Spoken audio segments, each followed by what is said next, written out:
आफ्नै मान्छेप्रति कुदृष्टि राखी अभद्र व्यवहारको चरम सीमा पार गरेका छन्। मेरो गवाई नानी हुनुहुन्छ। के छ भनौँ र म शरीर नै अपवित्र सेतो कागजमा दया कवि झन् बोल्नुहुन्न।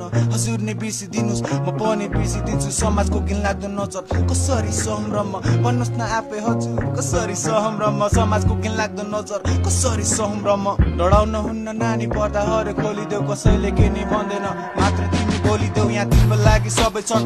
डराउन हुन्न झन् अघि के भने मलाई यहाँ पनि भनिदेऊ। नमस्ते चचा म आएको सानो थियो गाउँ शरीरमा दाग लाग्यो मनमा लाग्यो नमेटिने गीतको उहाँका लाग्यो कि भयो म सिकारीको दाउ आफ्नो जग्गा आफ्नै ठाउँ आफ्नो मान्छे आफ्नै गाउँ। कथाको सुरुवात यसरी सुरु हुन्छ खासमा उसले साली भनी बोलाउँदा जस्किन्तो भित्री आत्मा जहिले हुन खोज्थे पर म हुन खोज्थे साथमा चिप्लो कुराकानी आनी बानी मक्क पार्न खोज्दा अचम्म लाग्थ्यो मलाई ठान्थे राम्रो मान्छे होला। मदिरा गन्ध आयो नजिक आउँदा सासमा तिमी पर जाऊ गुहार माग्थे भाग तिमी पर जाऊ भन्दैछ भित्री आत्मा तिमी पर जाऊ गुहार माग्थे भाग।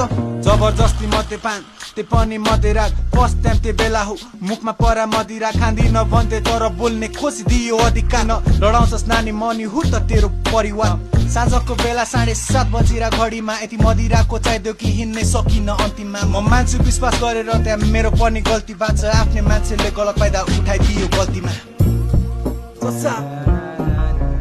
यो आई मैले आफ्नो अधिकारको गलत प्रयोग गरिरहेछ। यो आई मैले मेरो नाममाथि दाग म कदापि हिँड्न सक्दिन म यस्तो गर्नै सक्दिन कहिले नि। यो आई मैले मलाई गलत देखाउनु खोजिरहेछ।